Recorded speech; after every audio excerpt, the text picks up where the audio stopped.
একটা গাছকে ইশারা করে বললেন, এই গাছের কাছে যাইও না রে আদম হাওয়া। মুফাসসিরিনে কেরাম বলেন, আল্লাহ নিষেধ করলেন কেন? গাছটার মধ্যে কাটা কয় না, বিষ কয় না। সমস্যা কি? গাছ ভালো, ফলও অনেক মজার। নিষেধ করলেন কেন? আল্লাহ বলেন, আমার বিধান কায়েম করলাম, আমি সীমানা দিয়া পাঠাইছি। দুনিয়ার কোনো কিছু মানুষকে আমি স্বাধীনভাবে দেই নাই। কারণ স্বাধীন কিছু ভালো না।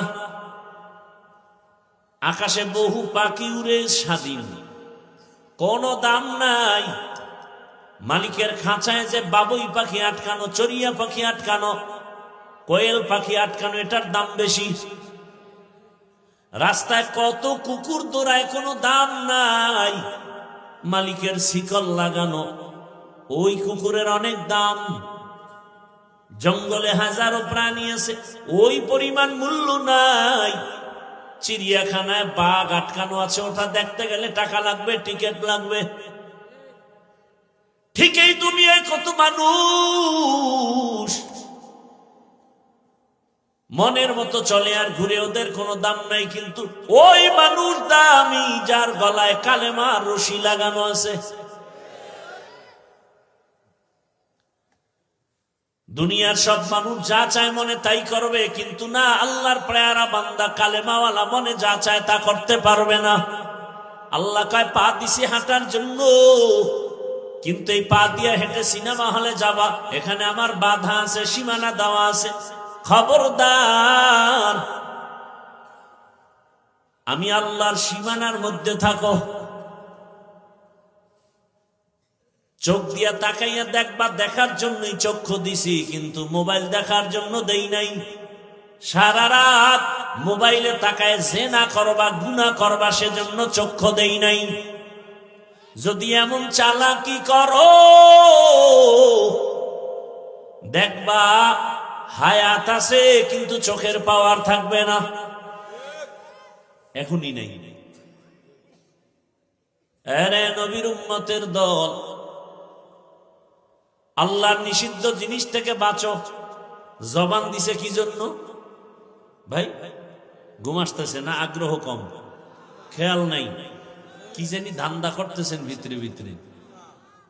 আমার ভিতরে ধান্দা মাহফিল, আমার দ্রুত যেতে হবে। সারাদিন ওখানে বসা, একেবারে মাগরিবের পর ও আমাকে ভয়েস দিতেছে, আমি ফাঁকে ফাঁকে শুনতেছি। চাইছি ডাইরেক্ট স্টেজ বুঝবো না, হুজুর খাইতেই হবে। এই জন্য এসে হালকা মেহমান দাঁড়ির জন্য আয়োজন করছে, এই জন্যই করছি। না হয় আমি চাইছি ডাইরেক্ট উঠে যাব, আবার বের হয়ে ডাইরেক্ট চলে যাব। আপনাদের ধান্দা কি? ঘুমাইবেন না? বাঙালি তো রাতে ঘুমায় না, মোবাইলের হক আদায় করে। কারণ আল্লাহর কাছে একটা নিয়ে দাঁড়াতে হবে না। কোনোটাই যদি নিয়ে দাঁড়াইতে না পারেন তো ফিডাডি হোমানে খাইতে থাকবেন। দরকার কি? অন্তত এতটুকু বলা যাবে, আল্লাহ কিচ্ছু পারি না, মোবাইলের হকটা তো আদায় করছে। ওই আমার এক ওস্তাদের মুখে শুনছি, মানে এটার কি কয়, গল্প কয়, গল্প সত্যও হতে পারে, মিথ্যাও হতে পারে। রোজার মাস দেখবেন অনেক ইফতারির টাইমে বেরোজাদারের ধাক্কায় রোজাদার ইফতারি ভাই। কি কত আগ্রহ করে একজনে টাকা দিছে, ভাই মসজিদে ভালো মানুষ, আমি ইফতারি খাওয়াবো প্রতিদিন। বাজারে সব ধান্দাবাজ গুলো এখানে বয়ে রয়েছে। রোজাদার দুই তিনজন আয় দেখে কাতারে কোনো ফাঁক নাই, সবার সামনে প্লেট, দুধ, পেঁয়াজু, বুট, মুড়ি লইয়া সব। এর মধ্যে কোনার ভিতরে দুইটা আজানের বাকি হলো 7 মিনিটে বুট খায়। একজন কেউ বুট খাও কেন, রোজা রাখো না? আব্বাও রাখে না, আমরাও রাখি না। নামাজ টামাজ পড়ে আই দেখে এখনো খায়। কেউ নামাজও পারলা না, নামাজও পড়ি না। তো উভয় কি কয়? উভয় মানি একটা নিয়ে হাজির হতে হবে তো আদালত। খোদায় যদি ধৈর্যই ফালায়, আর শুনছি নাকি ওই দিন খুব রাগ হবে আল্লাহ, তো রাগের ঠেলায় যদি বলে ফেলে এই বেঈমান, রোজা রাখছো না, নামাজ পড়ছো না, ইফতারিটাও খেতে পারলি না। যদি বলে তখন আমি কি জবাব দেব? যে না আল্লাহ, নামাজ রোজা বাদ দিয়া খালি ইফতারি খেয়েছি। মায়ের হক আদায় করতে পারি নাই, বাবার হক আদায় করতে পারি নাই। ভালো করে বুঝো, স্ত্রীর হক আদায় করে না, সন্তানের হক আদায় করে না। সারাদিন বাজারে, দোকানে, অফিসে পেরেশান, দুপুরে বাসায় আসার টাইম নেই, টিফিন বক্স করে হটপটে ভাত নিয়ে গেছে, আসার টাইম নাই। কিন্তু অনেকের খবর এমন যে সে বন্ধু বান্ধব নিয়ে আড্ডা দেওয়ার সময় পায়। চাকরির টাইম শেষ, জামজট ঠেইলা বাসায় আসছে,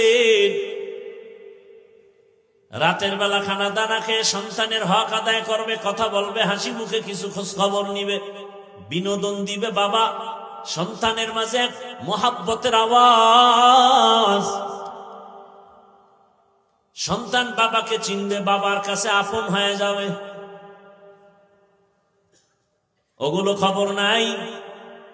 স্ত্রীকে সময় দিবে না, শুইয়াই মোনাজাত। আমরা মোনাজাত ধরি বইয়া, মোবাইলের গোলামেরা মোনাজাত ধরে হইয়া।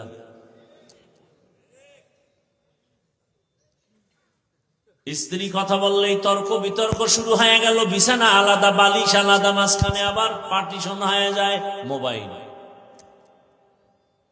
এক পর্যায়ে সংসারে আগুন, এই মোবাইল। আল্লাহ হেদায়াত দান করুন। তো ঘুমের পেরেশানি নাই তো? ইনশাআল্লাহ আল্লাহ কবুল করেন। এরে আমার যুবক, কয়দিন আর জমিনে বাহাদুরি করবারে বাবা। আল্লাহর নিষিদ্ধ জিনিস থেকে নিজেকে বাঁচাও। দুনিয়াতেও বাদশা, পরকালেও বাদশা। আরে ইসলাম তো তোমাকে কোনো কষ্টের কাজ দেয় নাই, কষ্ট দেয় নাই। তোমাকে শান্তি কিভাবে থাকবে সেটাই করেছে। তোমার দিল চায় খানা, ইসলাম তো নিষেধ করে নাই, তবে সীমাবদ্ধ দিছে। গোশত খাও, গোশত খাও, তার মানে কুত্তা খাইও না, কুকুরের গোশত খেও না, শুকরের গোশত খেও না। হাঁটো হাঁটো হাঁটো, তবে বেগানার বাড়ি যেও না। যেই বাড়িতে মহিলারা থাকে, স্বামী থাকে না, বিদেশে থাকে, ওই বাড়ির আঙ্গিনায় যেও না। হাদিসে কঠিন হুঁশিয়ারি রহমতের নবী দিছেন। এক যুবক গিয়ে কয়, ইয়া রাসূলুল্লাহ, আমার মনে চায় জেনা করব। নবীকে মনে করছে আমি অনুমতি দিব। কি আজীব করবা। আমার মন চায় সুন্দরী নারীদেরকে দেখি। রহমতের নবী বললেন, হে যুবক, তোমার বোন আসেনি বলে আছে, মা আসেনি বলে আছে, বলো তোমার বোনের সাথে যদি কেউ অন্যায় করে, চরিত্রহীন কাজ করে, তুমি কেমন মনে করবা? বলে সুযোগ পেলে ও কল্লা ফেলে দিব। তোমার মায়ের সাথে যদি কেউ চরিত্র বিধ্বংসী অপকর্ম করে, তুমি সহ্য করবা? বলে কশিন কালেও না। রহমতের নবী বললেন, হে যুবক, তুমি যেই মেয়েটার সাথে কোনো অন্যায় করবা, ওই মেয়েটাও তো কারো না কারো বোন, কারো না কারো মায়ের মতো, কারো না কারো স্ত্রীর মতো। তুমি যদি অন্যায় করো, তার ভাই মনে কষ্ট পাবে না? বলে পাবে। এমন এক মেডিসিন রহমতের নবী দিছেন। যুবক বলে আমার জন্য হেদায়েতের দোয়া করেন। রহমতের নবী এমন এক দোয়া করেছেন, জাগায় যুবক তওবা করেছে, আল্লাহর ওলি হয়েছে। সোহবতে সালে তোরা সলেহ কুনা, সোহবতে তলে তোরা তলে কুনা। হাদিসের উপর আলোচনা করলে আরো অনেক যাওয়া যাবে, যাব না ওই আলিফ লামে ডুববো,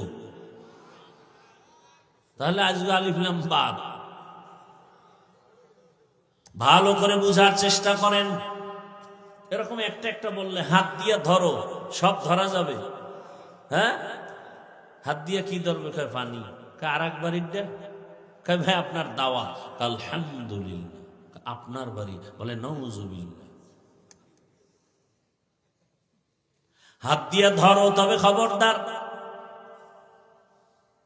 অন্যের টাকা ধরিও না, অন্যের কোন জিনিস পড়ে আছে ধরবা না। এক বেচারা বাজার থেকে ঘুরে ঘরে এসে দেখে তার স্ত্রী কান্না করে, ডাক দিয়া কয় বিবি কাঁদো কেন? জীবনে যা কল্পনা করি না সেই দুর্ঘটনা হয়েছে আমার ঘরে। তুমি যখন বাজারে চলে গেছো, আমার ঘরের কাজের সন্তান শিশু থেকে বড় বানাইছি, আমি ওরে লালন পালন করেছি, আজ ও তো এখন আর ছোট না, অনেক বড়।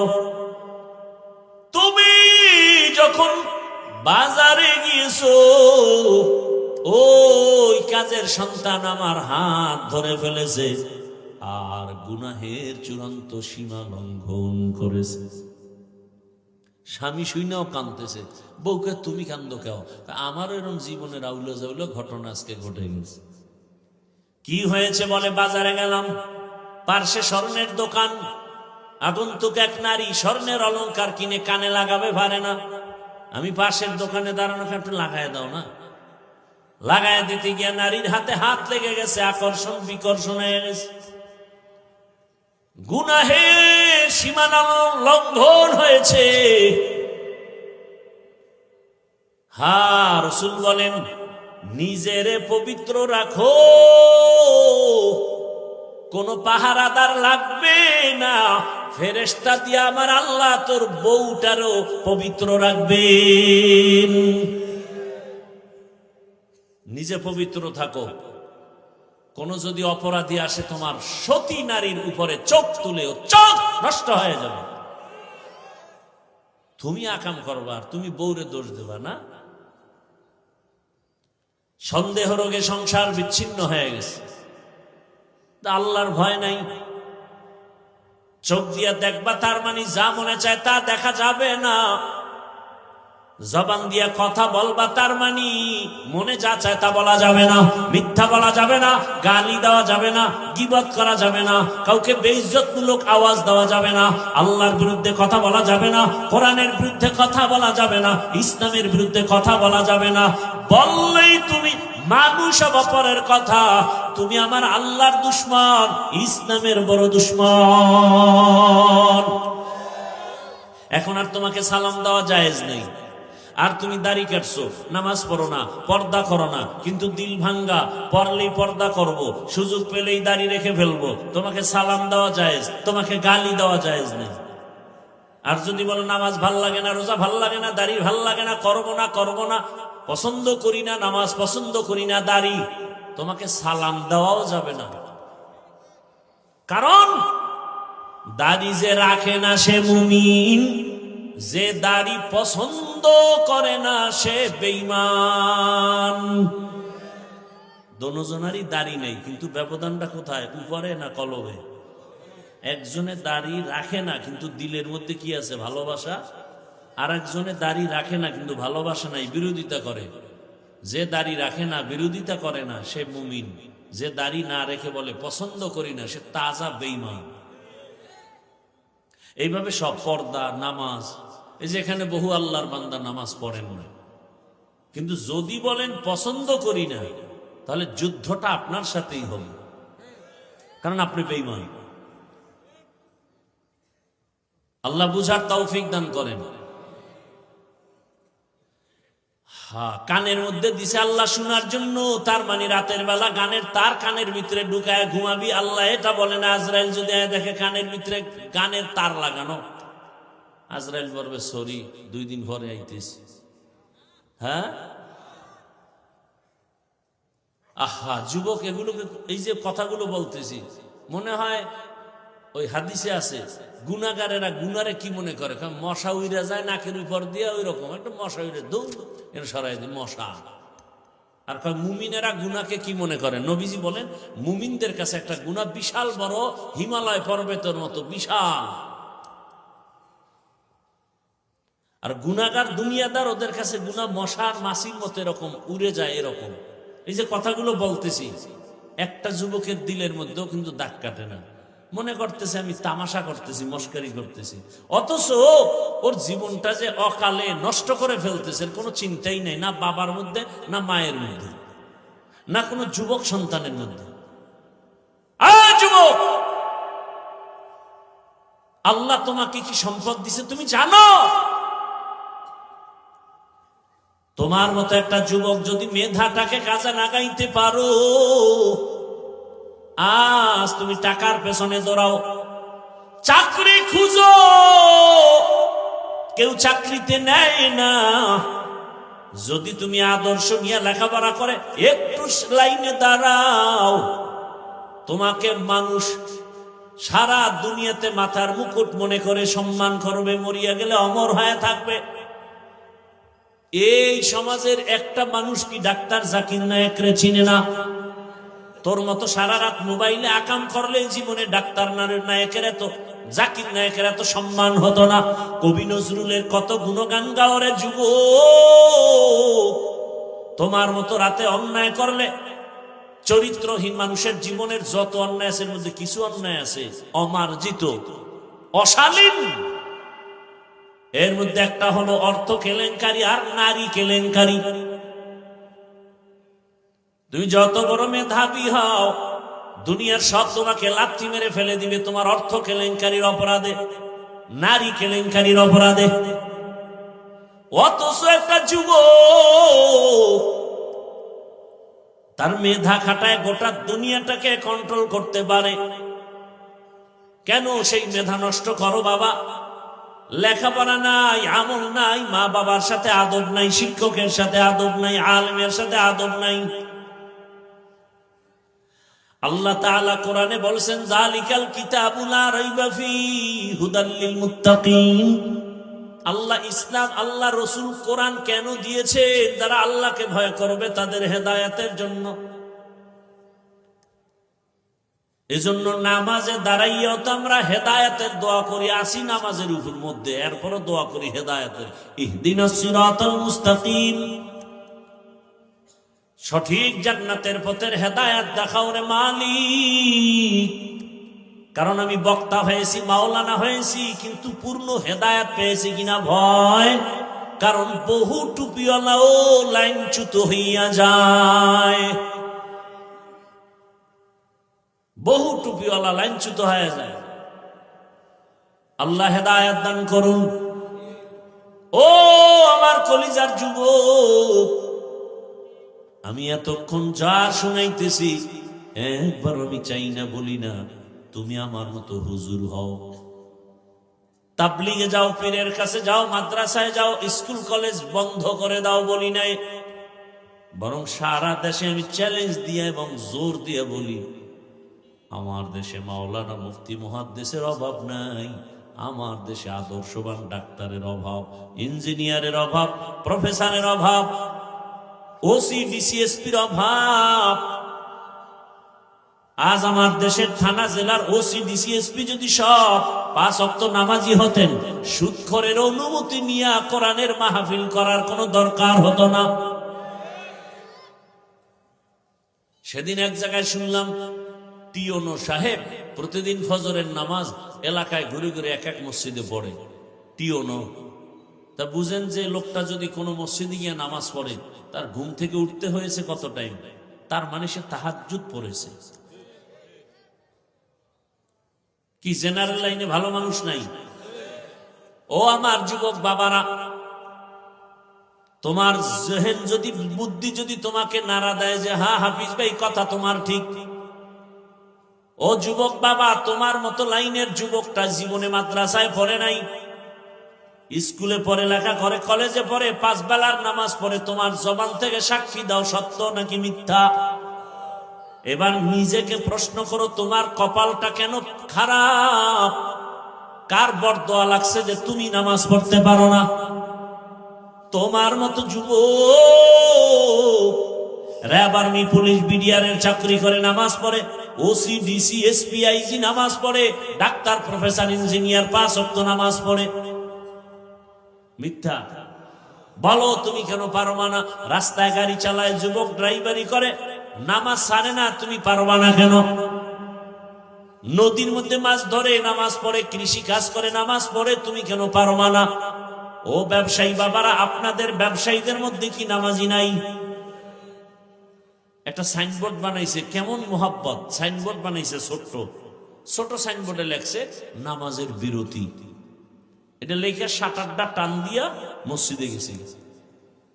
অন্যান্য দোকানে আগুন লাগে, নামাজির দোকানে আগুন লাগে না। খবর নাও, মনে হয় যেন ওর দোকানে কাস্টমার কম কিন্তু ব্যবসা বেশি, বরকত বেশি।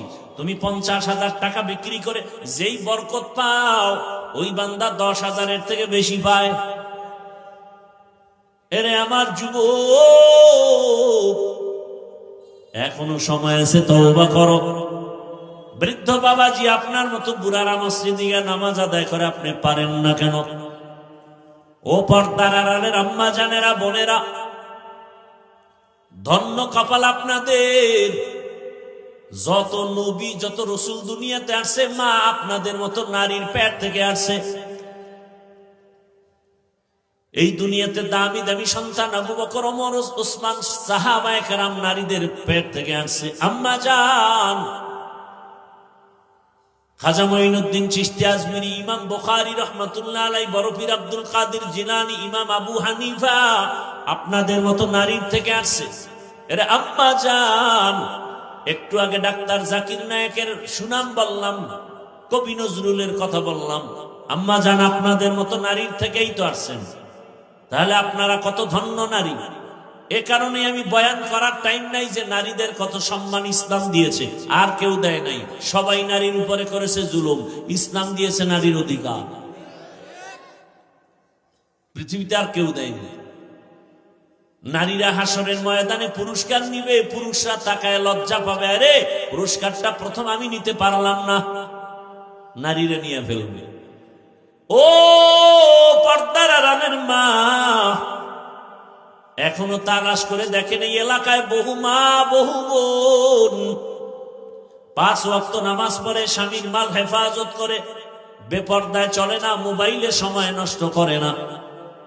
ভিন্ন মা বোন যারা মার্কেটে দৌড়ান, বলেন মা মার্কেটে দৌড়ায় কি লাভ? আপনি দেখেন না আপনার রোগ দিন দিন বাড়িয়েই চলছে, বদনজর লাগছে তো, অসুস্থতাও বেড়ে চলছে, সন্তানগুলোর আদর্শ নষ্ট। কেন পারেন না অন্য মায়ের মতো নামাজি হবেন, স্বামীর মাল হেফাজত করবেন? আরে আপনার স্বামী তো কত এত খারাপ না যে আপনি নামাজ পড়লে বাধা দিবে। আপনার স্বামী তো এত নষ্ট না যে আপনি পর্দায় থাকলে রাগ করবে। আর যদি একটু উল্টা পাল্টাও হয়, একজন নারী পারে স্বামীকেও দিনের পথে নিয়ে আসতে। ও আম্মা জান, এই দুনিয়াতে বড় বেঈমান ফেরাউন নিজেরে আল্লাহ দাবি করছে। বলেন তো তার স্ত্রীর নাম কি? সে আসিয়ার নাম কত? স্বয়ং রসুল বলেন হাসরের দিন জান্নাতে আসিয়ার সাথে আমার বিবাহ হবে। কত বড় বেঈমানের ঘরে থেকে আসিয়া আল্লাহকে পাইয়া ফেলছে। আরে আম্মা জানেরা, আপনার স্বামী তো ফেরাউনের মতো খারাপ না, কেন আপনি একটু চেষ্টা করেন না সন্তানটাকে আদর্শ বানাবেন? মাকে এত কথা বলার মানি হলো মা ভালো হলেই তো সন্তান ভালো আদর্শবান হবে, গাছ ভালো হলেই তো ফল ভালো হবে। এই দুনিয়াতে অধিকাংশ সন্তান খারাপ হওয়ার পেছনে মা বাবার একটু দুর্বলতা, আবার যারা ভালো হয়েছে তাও মা বাবার আদর্শের গুণের কারণে। এরে আম্মা জান, সন্তানটাকে ইঞ্জিনিয়ার বানায় যান, ডাক্তার বানান, প্রফেসর বানান, তবে বেয়াদব বানাইয়েন না। আপনার সন্তানের আচরণে কোনোদিন যেন আলেম ওলামা, মা বাবা, পীর মাশায়েখ, কোন বুজুর্গ, কোন শিক্ষক কোনোদিন যেন কষ্ট না পায়। যুবকেরা লিখে রাখো কথাগুলো, মোবাইলে থাকবে না। কোনোদিন যদি মা বাবার সাথে কঠিন বেয়াদবি করো, মরার আগে তোমার ধ্বংস অনিবার্য, কোনো সন্দেহ করলে গুনাহ হবে। শিক্ষকের সাথে যদি কোনোদিন কোনো মারাত্মক অপরাধ করার, শিক্ষক যদি অগোচরে নিঃশ্বাস ফেলে, আল্লাহর জাতের কসম, মৃত্যুর আগে তোমার ধ্বংস শুরু। আলেম ওলামার সাথে, মুরব্বীদের সাথে বেয়াদবি করবা, মরার আগেই তোমার জীবনটা পঙ্গু। আমার দেশে যত উল্টা পাল্টা দেখো, একমাত্র আলেমদের সাথে বেয়াদবির কারণে। অনুরোধ করে বলছি, যুবক, মা বাবার দোয়া নাও, জীবনটা ধন্য হয়ে যাবে। খালি হুজুর হইলি সম্মান, এটা মিথ্যা কথা। সম্মানের মালিক টুপি না আল্লাহ। ওই আল্লাহকে রাজি করে মা বাবারে রাজি রাখলেই আল্লাহ রাজি। রসুলের হাদিস, আল্লাহর ইবাদতের পরে মা বাবার হুকুম মানার আদেশ, কোরআনের আয়াত। অতএব এই মা বাবার দোয়া নিয়ে, শিক্ষকের দোয়া নিয়ে, উলামায়ে কেরামের পরামর্শ নিয়ে নবীর আদর্শে আগাও। ডাক্তার হলেও তোমার চির সম্মান, ইঞ্জিনিয়ার হলেও তোমার চূড়ান্ত সম্মান। জীবনটারে নষ্ট করিও না রে বাবা। আরে মনে আশা আছে, একটু আশা জাগছে যে পার্কে গেলে কি জানি মজা, দাড়ি কাটলে কি জানি আলাদা একটা মজা, বেপরদার আড্ডায় গেলে, নাচ গান করলে কি জানি মজা। এই মজাগুলো তো কম নাও না রে যুবক। অনুরোধ করে বলি, তওবা করো। অনেকে বলে এখন আশা পূরণ হয়নি। আমি তাদের জিজ্ঞাসা করি, বাবা আর কতদিন? দাড়ি কাটলে, নামাজ ছাড়লে, পার্কে গেলে আশা পূরণ হবে? এবং এটাও বলো, তোমার হায়াতের বাকি আর কত সময়? মরণ থেকে যতই পালাও, মরণ তোমায় নিবে ঘিরি। যদিও সুদূর আকাশ পানে লুকাও, সেথায় লাগিয়ে সিঁড়ি। অতএব জীবনের কোন আওয়াজ কতটা মনে রাখবা, এই কথাটাই দিলের মধ্যে বারবার বাড়ি দাও, যে আমার মতো জেনারেল লাইনের যুবক যদি নামাজি হয়, আমি পারি না কেন? চাকরিজীবী ব্যবসায়ী নামাজ পড়ে, মা বোনেরা যদি চিন্তা করেন আমার মতো মা বোন পর্দা করে, হালাল ভাবে চলে, আমি পারি না কেন? আল্লাহকে মনে মনে বলেন আর তওবা করেন, হে আল্লাহ, আর নামাজ ছাড়বো না, দাড়ি কাটবো না, বেপর্দায় চলবো না। মা বাবার খেদমত করে দোয়া নিয়ে চলবো, শিক্ষকের দোয়া, উলামায়ে কেরামের দোয়া নিয়ে, নবীর আদর্শ মেনে চলবো। মা বোনেরাও তওবা করেন, বৃদ্ধ বাবাজিরাও তওবা করেন। আল্লাহ দরজা খুলে রাখছেন, গুনাহ ক্ষমা চাও। যাদের অন্তর তৈরি, মুনাফিকি নাই, খাঁটি অন্তরে তওবার নিয়ত যাদের আছে, দুটো হাত আমার আল্লাহকে দেখায় দেন। আল্লাহ আমাদের হাতগুলো কবুল করে নেন, তওবা কবুল করে নেন, তওবার উপরে মজবুত হইয়া চলার তৌফিক দান করেন। আমিন। আলহামদুলিল্লাহি রাব্বিল আলামিন। আসসালাতু ওয়াসসালামু আলা সাইয়্যিদিল আমবিয়াই ওয়াল মুরসালিন ওয়া আলা আলিহি ওয়া আসহাবিহি আজমাইন। ইয়া আরহামার রাহিমিন, ইয়া আরহামার রাহিমিন, ইয়া আরহামার রাহিমিন। রব্বিরহামহুমা কামা রব্বায়ানি সগীরা। ও দয়ার মালিক, গুনার বোঝা নিয়ে আপনার দরওয়াজায় হাত তুলেছি। কত উলামায়ে কেরাম, মুরব্বী, হাজী সাহেব, আমার কলিজার যুবক ছাত্র, পর্দার আড়ালের কত মা বোনেরা, আয় আল্লাহ মেহেরবানি করে আমাদের তওবা কবুল করে নেন, জীবনের গুনাহ মাফ করে দেন। আয় আল্লাহ মাহফিল কবুল করে নেন। আয়োজনকারী, সহযোগিতাকারী, এলাকাবাসী, প্রবাসের যারা, সবাইকে কবুল করে নেন। আয় আল্লাহ সারা দুনিয়ার মুসলমানদের ঈমান আমল হেফাজত করেন।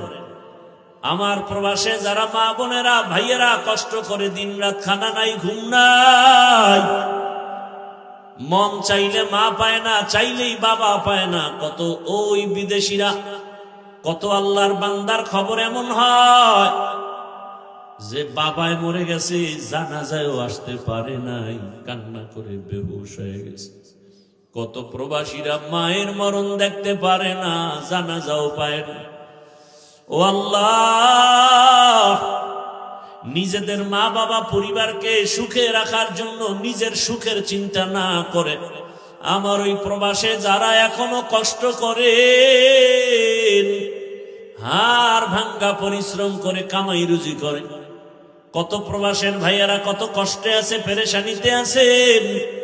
আয় আল্লাহ, আমার প্রবাসী ভাই বোনদের সবার পেরেশানি দূর করে দেন। আয় আল্লাহ, তাদের জীবনকে শান্তিময় করে দেন, রুজি রোজগার চাকরিতে বরকত বাড়ায় দেন, পেরেশানি দূর করে দেন আল্লাহ। আয় আল্লাহ, আমার দেশ বাংলাদেশ ইসলামের জন্য কবুল করে নেন, শান্তির দেশ বানায় দেন, উলামা মাশায়েখ এক বানায় দেন, নেফাকিদের থেকে হেফাজত করেন। আয় আল্লাহ, বাতিলকে বাতিলের দ্বারা দমন করে দেন, বাতিলের মোকাবেলায় বিজয় দান করেন, জাহেরি বাতিনি দুশ্মনের মোকাবেলায় বিজয় দান করেন। পর্দার আড়ালের মা বোনদের কবুল করে নেন, আবেদা বানায় দেন, পর্দাওয়ালা বানায় দেন, সন্তানগুলো নেককার বানায় দেন, যারা লেখাপড়া করে পরীক্ষার্থী কামিয়াবি দান করেন। আয় আল্লাহ, আমার কলিজার যুবকদের নামাজি বানায় দেন, মোবাইলের গুনাহ থেকে আমাদেরকে হেফাজত করেন, যারা ব্যবসা করে চাকরি করে বরকত বাড়ায় দেন, অভাবীদের অভাব দূর করে দেন, ঋণ আদায়ের ব্যবস্থা করে দেন। আয় আল্লাহ, মাদ্রাসা মসজিদ গুলো কবুল করে নেন, অন্যান্য শিক্ষা প্রতিষ্ঠান নবীর আদর্শে কবুল করে নেন। আয় আল্লাহ, পরস্পরে হিংসা দূর করে মোহাব্বত বাড়ায় দেন, সুন্নাতওয়ালা ইজ্জতের জীবন দান করেন। আয় আল্লাহ, নবীজির রওজা মুবারক বাইতুল্লাহ জিয়ারতের জন্য কবুল করে নেন। আয় আল্লাহ, আমরা যারা হাত তুলেছি জানি না ময়দানে কারা ইয়তীম, অনেকের বাবা নাই, অনেকের মা নাই, ইয়তীম অসহায়ের মতো যারা ভাই হারা বোন হারা অসহায়, ও আল্লাহ, আমরা সবাই গুনাহগার। ওই মা বাবার সন্তান যারা এখানে হাজির হাত তুলেছেন, মেহেরবানি করে তাদের দোয়া কবুল করে মা বাবার কবর জান্নাত বানায় দেন। যারা বেঁচে আছেন হায়াত বাড়ায় দেন, অসুস্থ যারা সুস্থ বানায় দেন। আয় আল্লাহ, সারা দুনিয়া ইজ্জতের সাথে খেদমতের জন্য কবুল করে নেন, চলার পথে ইজ্জতের সাথে হেফাজত করেন, মুখালিফের মুআফিক বানায় দেন, মুহিব্বিন মুতাআল্লিকিনদেরকে কবুল করে নেন। আয় আল্লাহ, আমাদের হায়াত বাড়ায় দেন। আয় আল্লাহ, সুস্থতার সাথে নেক হায়াত দান করেন। আমাদের পরিবার, আহাল, সন্তান, বাড়ি গাড়ি সব হেফাজত করেন। আয় আল্লাহ, পরমুখাপেক্ষী থেকে হেফাজত করেন। আয় আল্লাহ তাআলা, আয়োজনকারী, সহযোগিতাকারী, দান সৎকারীদের কবুল করে নেন। এলাকার ঘরে ঘরে শান্তি দান করেন, গুনাহের প্রতি ঘৃণা জমায় দেন। আয় আল্লাহ, মা বোনদের আবেদা বানায় দেন। আয় আল্লাহ, নবীজির আদর্শওয়ালা জিন্দেগি দান করেন। আয় আল্লাহ তাআলা, এত বড় বড় উলামায়ে কেরাম এখানে আসেন প্রতি বছর। আয় আল্লাহ, যেই কলিজার টুকরা সন্তানটার কারণে এখানে হাজির হয়, আয় আল্লাহ, আপনার গোলাম সাইফুল ইসলাম দেশ ছেড়ে, মা বাপ ছেড়ে বিদেশ গিয়া কামাই রুজি করে দেশে এসে সুন্দর দিনের বাগান বিছায়া মানুষকে দিনের কথা শোনার মতো ব্যবস্থা করেন। আয় আল্লাহ, ওখানেও সুন্দর দিনী পরিবেশ কায়েম করে চলেন। আয় আল্লাহ, তাকে আপনি কবুল করে নেন, মৃত্যু পর্যন্ত দিনের খেদমতের জন্য কবুল করে নেন। তার মা, তার বাবা, তার ভাই বোন, যারা পরিবারের সবাইকে হেদায়েতের উপরে কবুল করে নেন। আয় আল্লাহ, মাহফিলের কেন্দ্র করে এলাকার সবাইকে কুদরতের দ্বারা কবুল করে নেন। যুবক বৃদ্ধ সবাইকে কবুল করে নেন, এলাকায় শান্তি দান করেন। আয় আল্লাহ, 5 ওয়াক্ত নামাজি বানায় দেন, নামাজ কাজা হওয়া থেকে হেফাজত করেন, চলার পথে হেফাজত করেন। আয় আল্লাহ, রিয়া হাসাদ কিবির দূর করে ইখলাস দান করেন, আওয়াজে কথায় রুহানিয়াতে স্পষ্টতার রূপ বাড়ায় দেন। আয় আল্লাহ তাআলা, মেহেরবানি করে এই বাংলাদেশ থেকে কত তাজা তাজা প্রাণ ঝরে যায়। ওসমান হাদি নামের বন্ধুটার সাথে কোনোদিন মোলাকাত হয় নাই, ও আল্লাহ, কিন্তু একটা পশু কেউ যদি আক্রমণ করে পশুর উপরে সহ্য করা যায় না, আর সেখানে একটা তাজা প্রাণ চলে যাবে। আয় আল্লাহ, এটা অন্তরকে মানানো যায় না। আয় আল্লাহ তাআলা, আপনার কুদরতের ফয়সালা। আয় আল্লাহ, আজকে শুনলাম তিনি দুনিয়াতে জিন্দা নাই। আয় আল্লাহ, তাকে শাহাদাতের মর্যাদা দান করেন। এরকম আমার কলিজার যত যুবক, তাদের নিরাপত্তার জন্য আপনি কুদরতের দরজা খুলে দেন রে আল্লাহ। আমার যুবকদেরকে দিনের খাদেম বানায় দেন। আয় আল্লাহ, প্রত্যেকটা যুবকের দেশের জন্য আপনি ঢাল বানায় দেন। আয় আল্লাহ, কত যুবকের কথা শুনলে কলিজাটা ঠান্ডা হয়ে যায়। আমরা দিনের কাজ করি, দেশের কাজ করি, জনগণের পেছনে খেদমত করি।